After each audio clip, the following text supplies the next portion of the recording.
ٹھیک ہے جی، اس ملک کے کس ریاست یا صوبے کے اندر ہے، صوبے میں سے کس شہر کے اندر ہے، شہر میں سے کس علاقے کے اندر ہے، تو وہ پراپر جو ہے وہ آپ نے اس کا پتہ اپنا جو ہے وہ اپنے ہیڈ آفس کلاس کے اندر مینشن کرنا ہوتا ہے۔ اگر آپ لوگوں نے جو ہے وہ اپنے ہیڈ آفس جو ہے اس کے ایڈریس کو چینج کیا تو آپ نے 28 دن کے اندر جو رجسٹرار ہے جہاں پہ آپ نے بینک اپنے کو رجسٹرڈ کروایا تھا تو اس کو پھر آپ نے اطلاع دینی ضروری ہوتی ہے۔ تیسری جو کلاس ہے وہ ہے بینک کا سرمایہ۔ تو بینک کے سرمایہ کے متعلق بھی وضاحت کرنی چاہیے کہ بینک کا کل جو ہے وہ کتنا سرمایہ ہے، کیونکہ جب آپ رجسٹریشن کے لیے جا رہے ہیں تو وہاں پر آپ رجسٹرار کو بتاتے ہیں کہ آپ کا بینک جو ہے اس کا میکسیمم کتنا سرمایہ ہوگا اور اس سرمایہ کو آپ نے کتنے حصص میں تقسیم کیا ہے اور پھر اس کے بعد جو ہے ہر حصص کی کل کتنی مالیت ہے۔ اس کے بعد ڈیئر اسٹوڈنٹس جو ہماری چوتھی کلاس ہے اس کے اندر بینک کے مقاصد جو ہے ان کو لکھا جاتا ہے۔ ٹھیک ہے جی، بینک کا کاروبار جو ہے کس نوعیت کا ہے اور بینک جو ہے وہ کن مقاصد کے تحت آپ نے قائم کیا ہے تو اس کے بارے میں جو ہے وہ آپ اپنے آئین کے اندر جو ہے وہ مینشن کرتے ہیں، اور پھر بینک جو ہے وہ اپنے مقاصد سے تجاوز نہیں کرے گا، اور اگر آپ بینک جو ہے وہ اپنے مقاصد سے تجاوز کرے گا تو پھر وہ غیر قانونی عمل جو ہے وہ تصور کیا جاتا ہے۔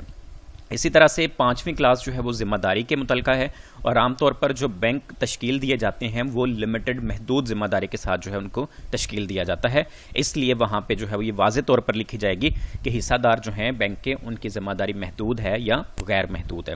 اسی طرح سے چھٹی شک جو اس کی آخری ہے وہ ہے ایسوسیشن کی شک۔ اس شک کے تحت جو ہے وہ آئین پر دستخط کرنے والے جو تمام پروموٹرز ہوتے ہیں وہ اس بات کا اعلان کرتے ہیں کہ وہ بینک تشکیل دینا چاہتے ہیں اور اپنے ذمہ لگائے گئے حصص جو ہیں وہ خریدیں گے، اور اس شک کے اندر جو کمپنی کے پروموٹرز ہیں ان کے نام، پتے اور ان کے دستخط جو ہے وہ شامل کیے جاتے ہیں۔ تو ڈیئر اسٹوڈنٹس، اگر بینک جو ہے وہ اپنے آئین میں تبدیلی کرنا چاہتا ہے تو اس میں آئین کی میں تبدیلی کا کیا طریقہ کار ہے، تو اس میں کمپنیز آرڈیننس جو 1984 اور موجودہ جو کمپنیز ایکٹ 2017 ہے اس کی دفعات ہیں 20 اور 21 کے مطابق بینک کو یہ اختیار حاصل ہوتا ہے کہ وہ آئین میں موجود شکوں کو جب چاہے وہ تبدیل کر سکتا ہے، لیکن اس کا ایک قانونی طور پر طریقہ کار ہوتا ہے، اس طریقہ کار کے مطابق جو ہے وہ آپ اپنے آئین کے اندر تبدیلی لے کر آئیں گے۔ اس کے بعد ڈیئر اسٹوڈنٹس ہمارے پاس جو سیکنڈ موسٹ امپورٹنٹ ڈاکومنٹ ہے بینک کی وہ ہے آپ کا آرٹیکلز آف ایسوسیشن، جس کو ہم بینک کے قواعد و ضوابط کہتے ہیں۔ سب سے پہلے ہم اس کی جو ہے وہ ڈیفینیشن ڈسکس کرتے ہیں کہ ہمارے جو قواعد و ضوابط یا آرٹیکلز آف ایسوسیشن ہے یہ ایک ایسی دستاویز ہے جس میں بینک کے کاروبار اور انتظامی امور کے متعلق جو ہے وہ قواعد و ضوابط ہوتے ہیں۔ بینک کا جو کاروبار ہے وہ اپنا کاروبار کس طرح سے سر انجام دے گا اور اس کاروبار یا اس کے انتظامی جو معاملات ہیں اس کے متعلقہ جو قواعد و ضوابط ہیں ان کو ہم آرٹیکلز آف ایسوسیشن کے اندر جو ہے وہ مینشن کرتے ہیں۔ اب اس میں جو ہے یہ ایک چیز آپ نے ذہن میں رکھنی ہے کہ جو آپ کا آرٹیکلز آف ایسوسیشن ہے اس کے اندر جو چیزیں مینشن کی جاتی ہیں، جو آئین کے اندر چیزیں مینشن کی جاتی ہیں ان میں جو ہے وہ تصادم نہیں ہونا چاہیے، ان میں کسی بھی چیز کا تضاد نہیں ہونا چاہیے، اور اس کے مطابق جو ہے وہ آپ کا جو آرٹیکلز آف ایسوسیشن ہے اس کے اندر کچھ مندرجہ ذیل آپ پوائنٹس ہیں جو مینشن کیے جاتے ہیں، جس میں سب سے پہلا جو ہے وہ سرمایہ کے بارے میں معلومات ہوتی ہیں، جیسا کہ وہ آپ نے اپنے آئین کے اندر بھی ڈسکس کیا ہے کہ وہاں پر بھی ہم کیپٹل کلاس کے اندر جو ہے وہ سرمایہ جو ہے اس کو مینشن کرتے ہیں، تو یہاں پر آپ اپنے ٹوٹل سرمایہ کے بارے میں جو ہے وہ لکھتے ہیں، ٹوٹل سرمایہ کو کتنے حصص میں آپ نے تقسیم کیا ہوا ہے، حصص کی اقسام کون سی ہیں، آپ کے جو ہے وہ آرڈنری شیئرز ہیں یا پریفرڈ شیئرز ہیں تو اس کے بارے میں جو ہے وہاں پہ آپ مینشن کرتے ہیں۔ اسی طرح سے حصص کی قیمت جو ہے وہ کتنی ہے، 10 روپے ہے یا 10 سے زیادہ قیمت آپ نے جو ہے اس کی ڈیسائیڈ کی ہے، اس کے بارے میں آپ مینشن کرتے ہیں۔ اسی طرح سے حصص کی منتقلی کا طریقہ کار کیا ہوگا، حصص جو ہے وہ کس طرح سے جو ہے وہ ایک حصہ دار سے دوسرے حصہ دار کو منتقل کیے جائیں گے، حصص جو ہے وہ ان کی کسی دوسری قسم میں تبدیلی جو ہے اس میں یا حصص جو ہیں ان کو آپ نے تمسکات میں تبدیل کرنا ہے تو اس کا طریقہ کار کیا ہوگا۔ اسی طرح سے حصص کی تبدیلی جو ہے وہ اگر آپ سٹاک میں کرنا چاہتے ہیں،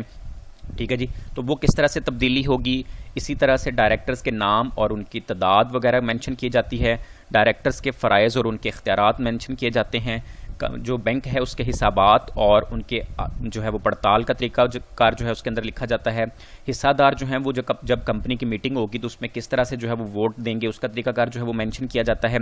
اور اس کے بعد جو ہے 11ویں نمبر پر کہ حصہ داروں کا جو اجلاس ہے اس کا بلانے کا طریقہ کار کیا ہوگا۔ اسی طرح سے جو ہے وہ ڈائریکٹرز جو ہے جب اپنی ان کی مدت پوری ہو جائے گی تو ڈائریکٹرز جو ہے ان کے انتخاب کا طریقہ کار کیا ہوگا۔ اس کے بعد حصہ داروں کے حقوق کیا ہیں اور اسی طرح سے بینک کا نفع اور اس میں سے جو ہے وہ ہم نے کتنا سرمایہ جو ہے وہ محفوظ کرنا ہے اس کا طریقہ کار جو ہے وہ بھی مینشن ہوگا. ڈائریکٹرز کا اجلاس کتنی دیر کے بعد ہوگا اور اس کو بلانے کا طریقہ کار کیا ہوگا یہ بھی یہاں پر مینشن کیا جائے گا. اسی طرح سے جو آپ کے حصص ہیں ان کو کس طریقہ سے بیچا جائے گا اس کا طریقہ کار جو ہے وہ اس کے اندر مینشن ہوتا ہے. بینک کی جو مہر ہوتی ہے وہ ڈیفائن کی جاتی ہے اور اسی طرح سے جو بینک کے مینیجنگ ایجنٹس ہوتے ہیں ان کے حقوق، فرائض اور ان کے معاوضے کا تعین کیا جاتا ہے. تو ڈیئر اسٹوڈنٹس، آج کے لیکچر کے اندر آپ نے دو اہم دستاویزات کو جو ہے وہ ڈسکس کیا ہے. ایک بینک کا آئین ہے اور دوسرے نمبر پر جو ہے وہ بینک کے قواعد و ضوابط ہیں. تو ڈیئر اسٹوڈنٹس، یہ آپ کا سیکنڈ لیکچر تھا. انشاءاللہ جو ہے وہ آپ اپنے اس لیکچر کے بعد جو نیکسٹ آنے والا لیکچر ہے اس کے اندر باقی جو ہے وہ آپ بینک کی اہم دستاویزات کا پارٹ جو ہے اس کو انشاءاللہ ڈسکس کریں گے. تو اللہ پاک سے دعا کرتے ہیں کہ اللہ پاک آپ کی زندگی میں آسانیاں پیدا فرمائے اور آپ کو آسانیاں تقسیم کرنے کی توفیق عطا فرمائے. السلام علیکم.